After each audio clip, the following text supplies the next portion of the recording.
Hi dears, ഇന്നത്തെ cooking വീഡിയോയിലേക്ക് എല്ലാവർക്കും സ്വാഗതം. ഇന്ന് നമുക്ക് സ്വാദിഷ്ടമായ കൂന്തൽ റോസ്റ്റ് എങ്ങനെ ചെയ്യാമെന്ന് നോക്കിയാലോ.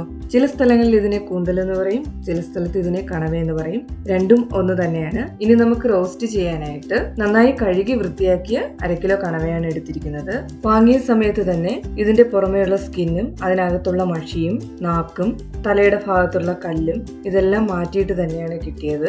അതുകൊണ്ട് പ്രത്യേകം ക്ലീൻ ചെയ്യേണ്ടതായിട്ട് വന്നില്ല.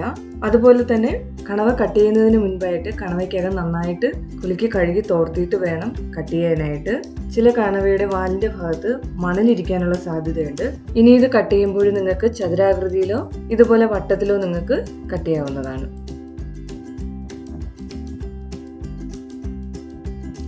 അങ്ങനെ കണവയെല്ലാം കട്ട് ചെയ്ത് കഴിഞ്ഞിട്ട് ഒരു പാത്രത്തിൽ എടുത്തു വെച്ചിട്ടുണ്ട്. ഇനി നമുക്ക് റോസ്റ്റിന് ആവശ്യമായിട്ടുള്ള ചേരുവകൾ എന്തൊക്കെയാണെന്ന് നോക്കാം.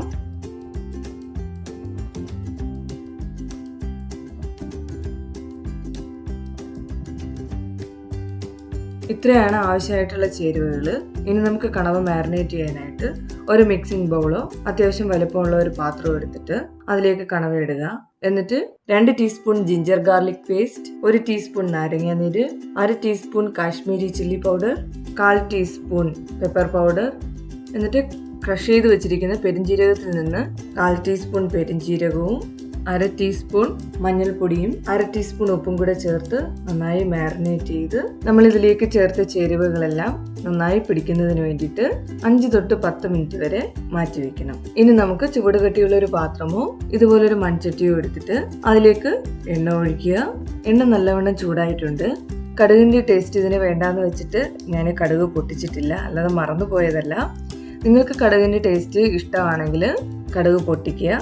ഇനി നമുക്ക് ഇഞ്ചിയും വെളുത്തുള്ളിയും പച്ചമുളകും കൂടെ ചേർത്ത് പച്ചമണം മാറുന്നത് വരെ വഴറ്റി കൊടുക്കണം. അധികം എരിവ് ഉപയോഗിക്കാത്തവര് മുളകിന്റെ എണ്ണം കുറയ്ക്കുക.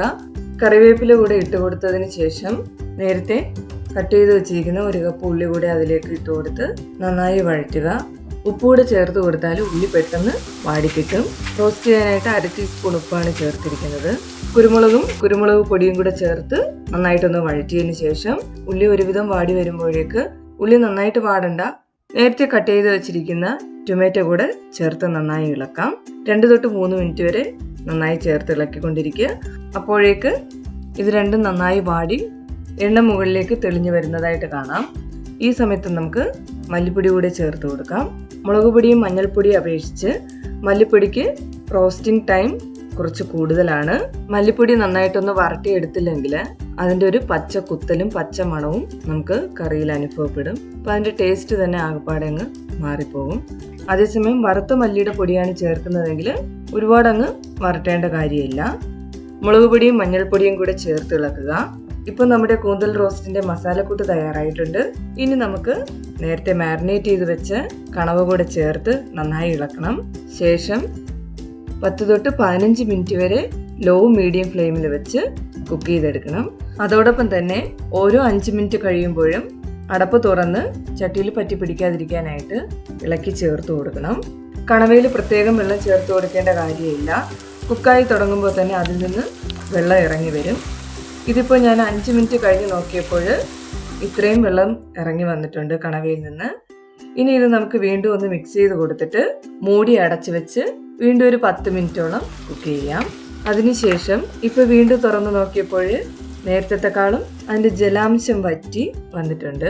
ഇനി നമുക്ക് മൂടി തുറന്ന് വെച്ച് ഏകദേശം 2 തൊട്ട് 3 മിനിറ്റോളം റോസ്റ്റ് ഡ്രൈ ആക്കി എടുക്കണം. ഉപ്പ് നോക്കിയിട്ട് കുറവാണെന്നുണ്ടെങ്കിൽ ആവശ്യത്തിന് ഉപ്പ് ചേർക്കാവുന്നതാണ്. പ്രത്യേകം ഒരു കാര്യം ശ്രദ്ധിക്കേണ്ടത് എന്തെന്നാൽ കണവ ഒരുപാട് സമയം കുക്ക് ചെയ്യുകയാണെങ്കിൽ റബ്ബർ പോലെ കട്ടിയായി പോകും. പിന്നെ അത് കഴിക്കാനായിട്ട് ടേസ്റ്റ് കാണില്ല. നല്ല സോഫ്റ്റ് ആയിട്ട് തന്നെ കിട്ടണമെങ്കിൽ വീഡിയോയിൽ പറഞ്ഞിരിക്കുന്ന ടൈമിൽ തന്നെ ചെയ്യണം. അതുപോലെ തന്നെ ഇഞ്ചിയും വെളുത്തുള്ളിയും കുറച്ച് കൂടുതൽ ഉപയോഗിക്കുന്നതിന് കാരണം, പ്രത്യേകിച്ച് ഞണ്ട്, കണവ, കല്ലുമ്മക്കായ റെസിപ്പീസ് ഒക്കെ ചെയ്യുമ്പോൾ കുട്ടികൾക്കും മുതിർന്നവർക്കും ഒരുപോലെ വയറ് സംബന്ധമായ പ്രശ്നങ്ങൾ ഉണ്ടാകാനുള്ള സാധ്യതയുണ്ട്. അതുപോലെ ചിലരെങ്കിലും കണവ, ഞണ്ട്, കല്ലുമ്മക്കായൊക്കെ കിട്ടുമ്പോൾ തലേ ദിവസം കുക്ക് ചെയ്ത് വെക്കുന്ന പതിവുണ്ട്. അതുകൊണ്ട് തന്നെ കുട്ടികൾക്കൊക്കെ കൊടുക്കുമ്പോൾ ഉടനെ തന്നെ എടുത്ത് കഴിക്കാനായിട്ട് അനുവദിക്കരുത്. അത് കറിയോ കൂട്ടാനോ എന്തെങ്കിലും ആക്കിയിട്ട് മാത്രം കൊടുക്കുക. ഇനി നമുക്ക് റോസ്റ്റ് നല്ല ഡ്രൈ ആയതിനു ശേഷം ബാക്കിയിരിക്കുന്ന പെരിഞ്ജീരകവും കൂടെ ചേർത്ത് മിക്സ് ചെയ്ത് ചൂടോടുകൂടെ തന്നെ അപ്പം, ഊണ്, ചപ്പാത്തി ഇവയോടൊക്കെ ചേർത്ത് കഴിക്കാൻ പറ്റിയ വളരെ സ്വാദിഷ്ടമായിട്ടുള്ള ഒരു റെസിപ്പിയാണിത്. ഈ റെസിപ്പി നിങ്ങൾക്ക് എല്ലാവർക്കും ഇഷ്ടമായെന്ന് കരുതുന്നു. കണവ ലഭ്യമാകുമ്പോൾ എപ്പോഴെങ്കിലും ഒരു തവണയെങ്കിലും ട്രൈ ചെയ്ത് നോക്കുക. വീഡിയോ കാണുന്നവരിൽ ചാനൽ സബ്സ്ക്രൈബ് ചെയ്തിട്ടില്ലാത്തവർ സബ്സ്ക്രൈബ് ചെയ്യുക. വീഡിയോ ലൈക്ക് ചെയ്യുകയും നിങ്ങളുടെ വിലപ്പെട്ട അഭിപ്രായങ്ങൾ കമന്റ് ബോക്സിലൂടെ രേഖപ്പെടുത്തുക. നെക്സ്റ്റ് വീഡിയോയുമായി വീണ്ടും കാണാം. താങ്ക്